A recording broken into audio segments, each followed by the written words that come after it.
ایک طوائف جس کا نام ڈیزرٹ روز تھا، ایک روز اس نے بھیس بدلا، مردانہ لباس پہنا اور مسجد جا پہنچی۔ ٹرکش رائٹر ایلف شفق اپنی کتاب The 40 Rules of Love میں یہ واقعہ کوٹ کرتی ہیں۔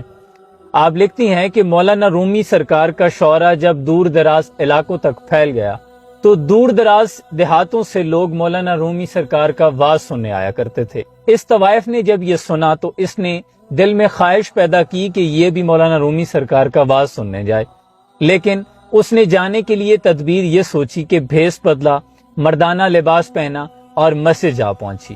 اسی اثناء میں ابھی وہ مردوں کے ہجوم کے درمیان بیٹھی ہی تھی کہ ایک پرانے گاہک نے اسے پہچان لیا۔ اس نے طوائف کا شور مچا دیا، سارا ہجوم آگ بگولا ہو کر اس طوائف کے پیچھے ہو لیا۔ وہ طوائف بھاگتی ہوئی مسجد سے باہر نکل آئی اور ہجوم اس پر جھپٹ پڑا۔ اس سے پہلے کہ وہ غضبناک ہجوم اس طوائف کو جان سے مار دیتا، پیچھے سے ایک درویش نمودار ہوئے اور زوردار آواز میں کہا کہ رکو، ٹھہر جاؤ۔ سارا مجمع جامد و ساکت ہوا، سب کی نظریں درویش پر لگ گئی۔ درویش نے کہا کتنے شرم کی بات ہے کہ تم 30 لوگ ایک عورت پہ حملہ آور ہو، کیا یہ ناانصافی نہیں؟ تو مجمع میں سے کسی نے کہا کہ آپ نہیں جانتے یہ ایک طوائف ہے، بھلا طوائف کا مسجد میں کیا کام؟ اس پر درویش نے کہا کیا اس کا صرف یہی جرم ہے کہ یہ مسجد میں آئی؟ تو اس پر مجمع میں سے کسی نے کہا کہ یہ ہمارا ایمان خراب کرنے آئی تھی۔ اس نے مردانہ لباس پہنا اس لیے کہ کوئی اسے پہچان نہ سکے۔ کسی نے کہا کہ مارو مارو، سارے طوائف کے نعرے لگا رہے تھے۔ طوائف یہی سوچ رہی تھی کہ آج یہ لوگ مجھے یہیں زندہ گاڑ دیں گے۔ جب کسی نے یہ کہا کہ چلو اسے جان سے مار دیتے ہیں، اس بات نے تو درویش کو اور غضبناک کر دیا۔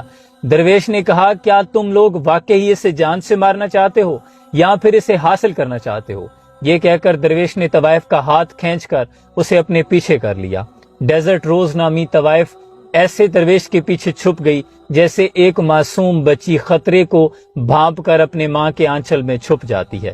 اسی دوران مجمع میں سے کسی بڑے سردار نے کہا کہ درویش تم اس علاقے میں نئے آئے ہو، تم نہیں جانتے تم کتنا بڑا خطرہ مول لے رہے ہو، چپ کر کے اس طوائف کو ہمارے حوالے کر دو۔ اس پر درویش کے چہرے پر اطمینان تھا اور کہنے لگا کیا تم لوگ واقعی خدا کی عبادت کے لیے آئے تھے؟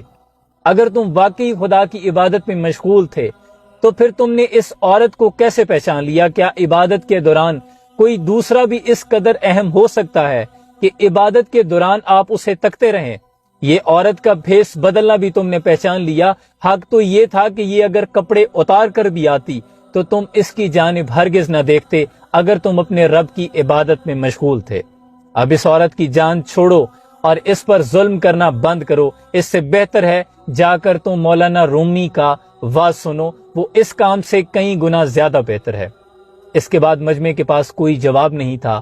آہستہ آہستہ کر کے مجمع جھٹ گیا۔ جب اس طوائف کے ہوش ٹھکانے آئے تو کہنے لگی کہ درویش میں آپ کو شکریہ کیسے ادا کروں، آج آپ نے میری جان بچا لی۔ تو اس پر درویش نے کہا کہ ہم سب رب کے شکر گزار ہیں، اس کے علاوہ ہم کسی کے شکر گزار نہیں۔ 800 سال قبل اس غضبناک ہجوم سے ڈیزرٹ روز نامی طوائف کی جان بچانے والے مولانا رومی رحمۃ اللہ علیہ کے مرشد شاہ شمس تبریز رحمۃ اللہ علیہ تھے، جن کا مزار ترکی کے شہر کونیا میں مولانا رومی سرکار کے مزار سے کچھ ہی دور فاصلے پر واقع ہے۔ مجھ ناچیز کو ان کے دربار پر حاضری کا شرف نصیب ہوا۔ اللہ آسانیاں حاصل اور تقسیم کرنے کا شرف عطا فرمائے۔ اپنا بہت سا خیال رکھیے گا۔